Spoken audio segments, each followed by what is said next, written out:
Hello বন্ধুরা, আশা করি সবাই ভালো আছো। আমিও ভালো আছি। আজকে দুপুরের খাওয়ার থালা নিয়ে চলে এলাম। প্রথমে আছে এটা থালকুনি পাতা বাটা,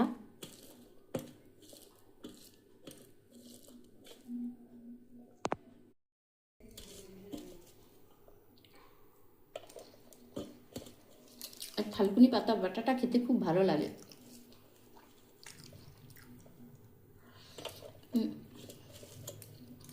এই বাটাটা আগের দিনের, অসাধারণ হয়েছে।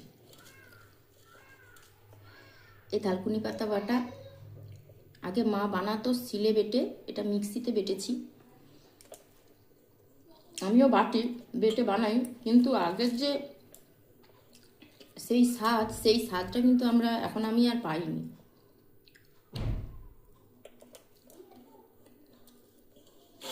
তবে খেতে কিন্তু ভালো লাগে এই থালকুনি পাতা বাটাটা। তারপরে বন্ধুরা, এভাবে চিংড়ি মাছ দিয়ে মোচা রান্না করেছি। এই যে মোচা চিংড়ি মাছ, সুপার টেস্ট, মানে এত টেস্ট হয়েছে তরকারিটা, মানে কি বলবো।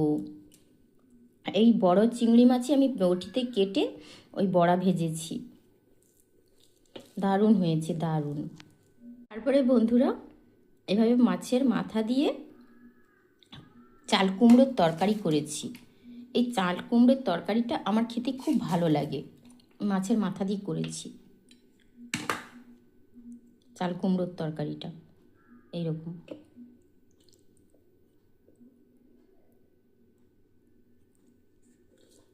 চলো,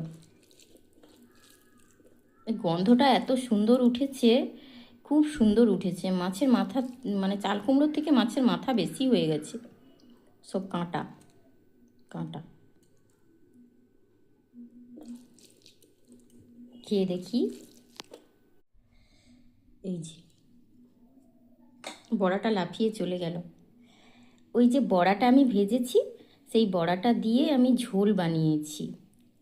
ওই যে দেখো,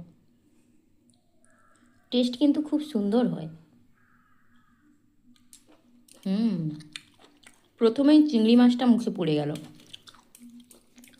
এই যে কম করে যদি একটু চিংড়ি মাছ থাকে বাড়িতে, এভাবে ডাল বেটে, আজকে মোচা আছে বলে আমি মোচা দিয়েছি, কিন্তু মোচা না দিলেও হবে। আমি মোচা দিয়েছি, এই যে চিংড়ি মাছ আমি মোচা দিয়েছি, আর ওই যে